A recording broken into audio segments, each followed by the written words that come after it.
Lorsque la Russie a envahi l'Ukraine, Vladimir Poutine s'est accroché à la croyance arrogante que son opération militaire spéciale serait terminée en quelques jours.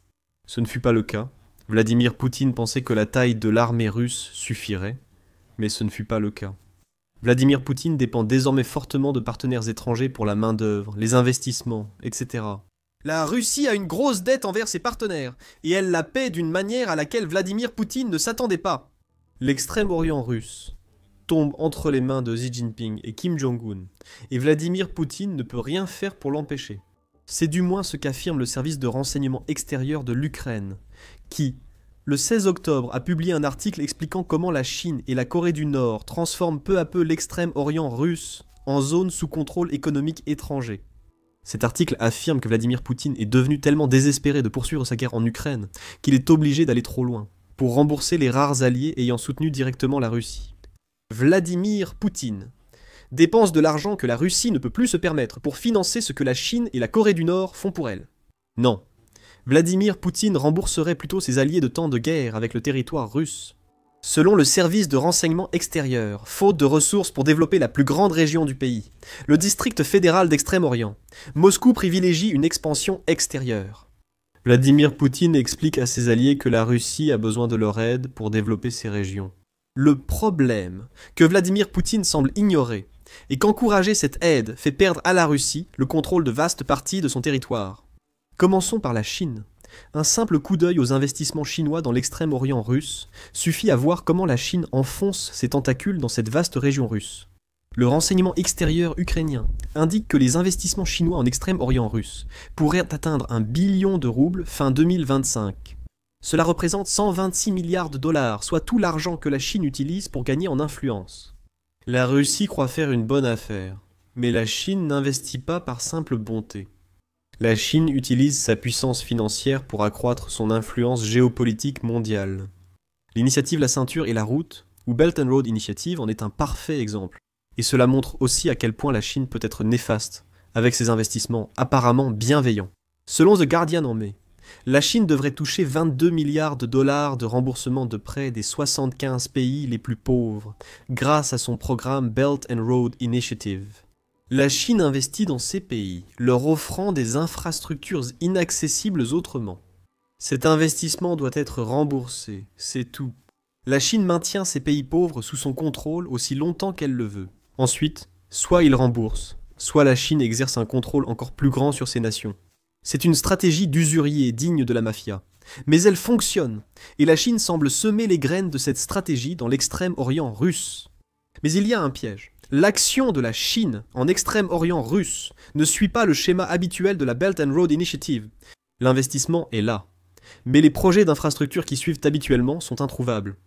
Comme le souligne le sénateur Viktor Kalachnikov de Khabarovsk, la Chine étend son influence via le commerce, notamment à Khabarovsk. En 2024, les échanges commerciaux entre la Russie et la Chine ont augmenté de 55 millions de tonnes. Au premier semestre 2025, une nouvelle augmentation substantielle a été enregistrée, le commerce ayant encore grimpé de 36%. La Chine agit prudemment, sachant que la Russie refusera sans doute les prêts inéquitables qu'elle offre via la banque russe. La Chine rend les régions russes qu'elle vise dépendantes d'elle pour le commerce. Ces tendances ne sont pas fortuites. La Chine détient un immense pouvoir d'influence à Khabarovsk et n'a qu'à menacer une seule fois de rompre les liens. Cette région dépend presque totalement du commerce avec la Chine, donnant à Pékin le contrôle voulu. Dargan précise qu'une grande part des investissements chinois vise aussi l'extraction des ressources, posant un autre problème à la Russie. Si la Chine prend les ressources russes en Extrême-Orient, Poutine perd l'argent que ces ressources pourraient générer. Le président russe doit rembourser sa dette de guerre d'une façon ou d'une autre, selon le service de renseignement extérieur ukrainien.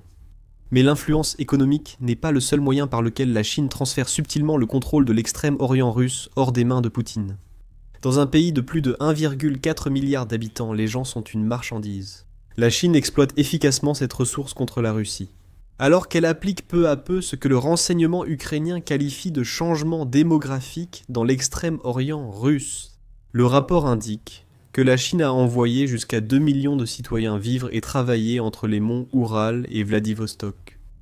Tout cela est planifié avec l'accord de Poutine à chaque étape. La majorité des Chinois arrivant dans ces régions travaillent grâce à des accords d'exemption de visa et dans des zones économiquement spéciales en Extrême-Orient russe. Les zones économiques spéciales sont intéressantes pour une raison simple. Ce sont des zones à l'intérieur d'un pays qui fonctionnent selon des réglementations commerciales et économiques différentes du reste du pays. Pour la Russie, cela signifie que la Chine instaure des zones économiques spéciales avec ses propres règles commerciales et économiques dans l'Extrême-Orient russe. Tout tourne encore autour du contrôle, et ces zones économiques spéciales échappent à celui de Poutine. Le fait que les travailleurs immigrés chinois soient également autorisés à travailler sans visa renforce l'argument selon lequel les zones économiques spéciales occupées par la Chine n'appartiennent en réalité plus à la Russie. On peut supposer que la Russie peut retirer le statut de zones économiques spéciales aux régions peuplées par la Chine si nécessaire. Cependant, Poutine hésiterait à exercer ce pouvoir. S'il obtient le soutien chinois grâce à des terres de l'Extrême-Orient russe, ce soutien cesse dès qu'il tente de les récupérer. La Russie pourrait ne jamais être en mesure de récupérer ces zones économiques spéciales.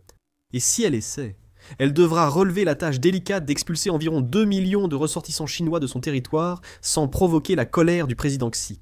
S'attirer les foudres de la Chine est la dernière chose que Poutine veut actuellement. Après tout, comme l'a rapporté Reuters, le 25 septembre, des ingénieurs chinois travaillent aux côtés de fabricants russes de drones sous sanction pour les aider à ajuster et perfectionner leurs produits. Poutine a besoin de ces drones. En 2025, la stratégie aérienne russe a changé. Depuis mai, les attaques de drones contre les villes ukrainiennes ont fortement augmenté, avec chaque mois entre 4000 et 6297 drones lancés selon les rapports.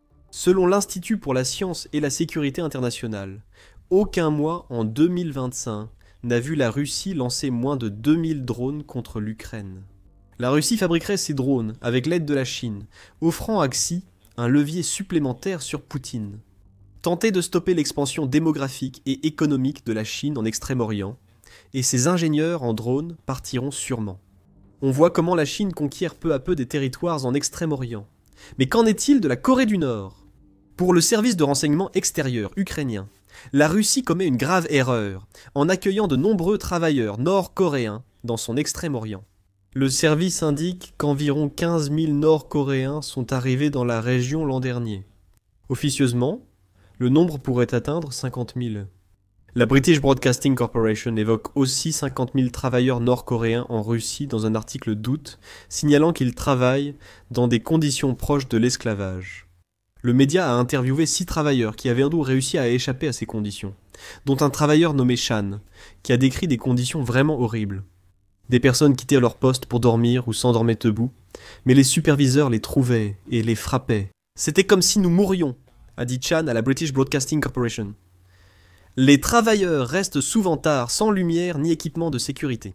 Un autre évadé raconte avoir travaillé 18 heures par jour sur un immeuble résidentiel en Russie. Pour Poutine, c'est un travail quasi esclavagiste, bon marché, efficace, fourni par un allié.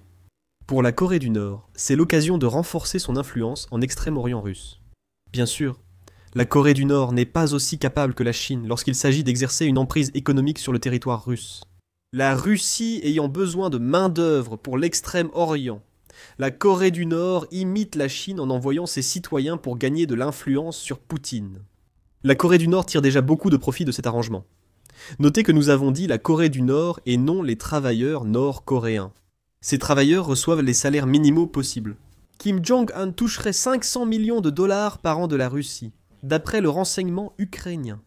De plus, les entreprises russes ont déjà passé 153 000 autres contrats pour des travailleurs nord-coréens, rapporte le service. Même si les 500 millions de dollars annuels concernent les 50 000 travailleurs non officiels de l'Extrême-Orient russe, cela fait tout de même 15 milliards par an. Si 500 millions de dollars concernent 10 000 travailleurs, ajouter 150 000 travailleurs équivaut à 75 milliards de dollars de plus. La Russie doit réunir cette somme. Vladimir Poutine dispose-t-il de cet argent pour la main-d'œuvre, vu le coût de la guerre en Ukraine ? Peut-être pas. Sinon, la Corée du Nord pourrait exploiter ses contrats de travailleurs pour mener ses propres prises de territoire en Extrême-Orient russe.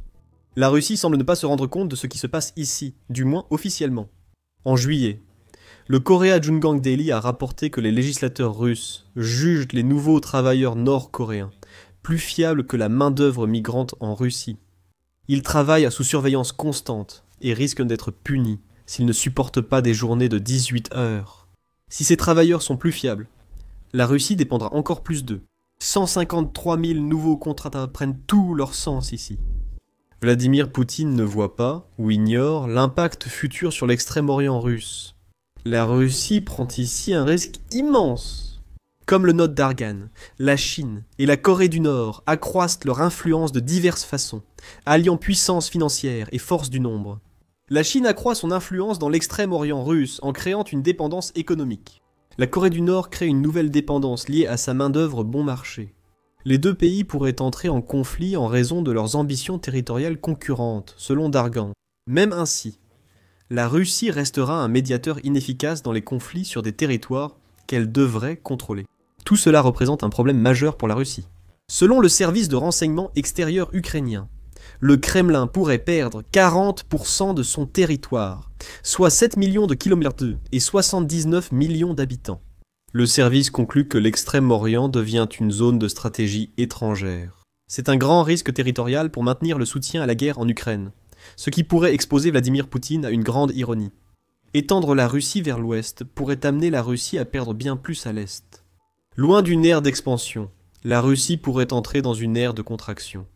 C'est du moins ce qu'affirme l'expert en investissement Daniel Perry. Dans un article pour Engelberg Ideas, Perry indique que la crise démographique russe influence la situation en Extrême-Orient. En Russie, le taux de renouvellement démographique est de 2,1 naissances par femme.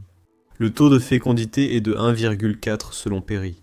La population, aujourd'hui d'environ 145 millions, devrait tomber à 136 millions d'ici le milieu du siècle. Peut-être que c'est cette population en déclin, phénomène accéléré par les nombreuses pertes que la Russie a subies pendant la guerre, qui pousse Poutine à rechercher désespérément des investissements et de la main-d'œuvre. C'est au moins un facteur contributif, ajoutant une nuance supplémentaire au tableau sombre que peint Poutine. Son obsession pour l'Ukraine a déjà permis à la Chine et à la Corée du Nord de se positionner pour s'emparer du territoire russe. Même après la guerre, Poutine aura besoin que ces deux nations offrent tout ce qu'elles peuvent pour résoudre la crise démographique russe. L'influence est encore plus profonde. La Russie perd du terrain, en conséquence. Ici, nous voyons les conséquences d'erreurs de Poutine, débutant par l'annexion de la Crimée en 2014 selon la nouvelle stratégie eurasienne. Le centre affirme cela. Poutine a déclaré en 2013 que ce que la Russie appelait son pivot vers l'Est était une priorité nationale pour le XXIe siècle, bien qu'elle ait été contrainte d'accélérer ce pivot après ses actions en Crimée. Avec l'Occident collectif imposant à la Russie des sanctions et d'autres punitions similaires, qui n'ont fait qu'empirer depuis que Poutine a lancé l'invasion à grande échelle de l'Ukraine. La stratégie de la Russie a été de réduire son exposition à la pression occidentale en se tournant vers l'Est comme contrepoids. Ce pivot visait surtout à assurer l'accès à de nouveaux marchés et à renforcer la position géopolitique de la Russie en Asie-Pacifique, selon le centre.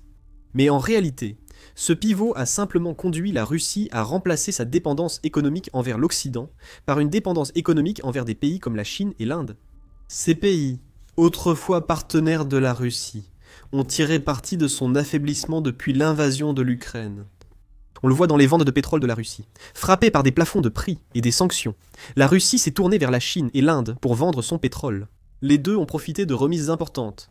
La Chine économisant 10 milliards de dollars en 2022 et 2023 grâce au pétrole russe. Poutine voit ce sacrifice financier comme indispensable pour assurer l'afflux d'argent en Russie pendant la guerre. La Chine, l'Inde et d'autres acheteurs y voient tous un moyen à la fois d'acquérir de l'influence et de s'enrichir aux dépens de la Russie. Nous soulignons que Poutine comprend l'importance de l'Est, aussi bien pour l'extrême-orient russe que pour toute l'Asie. Mais ce qu'il n'a cessé d'échouer à faire, c'est d'établir la Russie comme une force géopolitique dominante dans les régions orientales. La Russie subit désormais l'opposé de ce qu'elle espérait avec son pivot vers l'Est. La Russie était censée être le pays qui gagnait de l'influence à l'intérieur d'autres nations. Ce sont plutôt la Chine et la Corée du Nord qui agissent ainsi envers la Russie, à cause de l'erreur de conception de Poutine. En septembre, la fondation Carnegie a publié un article, notant que la Russie avait mis presque tous ses œufs dans le panier chinois. Ce faisant, l'organisation affirme que Poutine n'a fait qu'approfondir ce qu'elle appelle la vassalité de la Russie envers la Chine. Autrement dit, Poutine subordonne volontairement son pays à la Chine pour obtenir ce qu'il veut en Ukraine. L'isolement de la Russie face à l'Occident vient de Poutine et se retourne désormais contre elle. À mesure que l'éloignement de la Russie vis-à-vis de l'Occident s'accentue, le rôle de la Chine comme bouée de sauvetage pour le système de Poutine ne fera que croître, et il n'y a désormais plus d'échappatoire, affirme la fondation Carnegie. Quand Poutine s'est éloigné de l'Occident il y a 10 ans, la Chine a comblé le vide. Mais aujourd'hui, même si pour une raison quelconque, il choisissait de se détourner de Pékin, il n'existe aucune alternative crédible. Voilà, en résumé, le problème de Poutine en Extrême-Orient. La Russie peut encore influencer la Corée du Nord, du moins avant que celle-ci ne dépende totalement d'elle pour sa main-d'œuvre. Cela comble le vide laissé par les problèmes démographiques de la Russie et la perte de tant de jeunes hommes du pays en Ukraine. Mais la Chine est dans une position de pouvoir bien supérieure. Disons que Poutine décide de rejeter tous les investissements chinois, ces 2 millions de personnes, et les zones économiques spéciales créées dans l'extrême-orient russe. Où ira-t-il ensuite ? L'Occident n'aidera pas la Russie, sauf si Poutine fait de grandes concessions en Ukraine. Le refus de ces concessions a justement conduit la Russie à cette situation, donc cela n'arrivera pas. Aucune nation, à part la Chine, n'a une puissance économique suffisante pour soutenir la Russie. Du moins, aucune autre nation avec laquelle Poutine n'a pas complètement brûlé les ponts de la Russie. Si a si bien manœuvré Poutine que la Russie n'a plus d'autre choix. La Corée du Nord, presque comme un vautour, profite maintenant aussi de la faiblesse de Poutine dans l'extrême-orient russe. Cela signifie-t-il que la Russie va perdre jusqu'à 40% de son territoire en Extrême-Orient, ce que le service de renseignement extérieur ukrainien affirme être en danger? C'est de plus en plus probable. À l'heure où nous parlons, la Chine fournirait soi-disant 80% des pièces essentielles dont Poutine a besoin pour sa guerre de drones, a rapporté le média United 44 le 15 octobre. La Russie va avoir besoin de ces pièces, ainsi que des ingénieurs, des investissements et de la main-d'œuvre, pendant longtemps encore. Les avancées russes en Ukraine en 2025 portent l'occupation à environ 20% du territoire ukrainien. Il a fallu plus de 3 ans et demi à la Russie pour en arriver là, avec encore 80% de l'Ukraine à conquérir avant que Poutine puisse déclarer la victoire. La Russie aurait besoin de décennies d'aide de ses alliés étrangers, qui profitent déjà de sa position pour accroître leur influence en Extrême-Orient russe. C'est exactement comme le dit la fondation Carnegie. Il n'y a pas d'échappatoire pour la Russie. Poutine récolte ce qu'il a semé, même s'il sera peut-être parti depuis longtemps, quand on mesurera pleinement l'impact des sacrifices faits pour soutenir son invasion de l'Ukraine. Mais si ce ne sont pas la Chine et la Corée du Nord qui prennent le territoire russe et qui finissent par renverser Poutine, cela pourrait être une vague de sentiments anti-guerre à l'intérieur même de son propre pays. Cela ferait l'affaire. Poutine devient de plus en plus paranoïaque, et il a de bonnes raisons de l'être. Alors que Saint-Pétersbourg manifeste, Poutine craint un coup d'État imminent. Découvrez-en plus dans notre vidéo, et n'oubliez pas de vous abonner à The Military Show pour d'autres vidéos couvrant les nombreuses erreurs commises par Poutine. Tout cela est lié à la guerre en Ukraine. Et comme toujours, merci de regarder.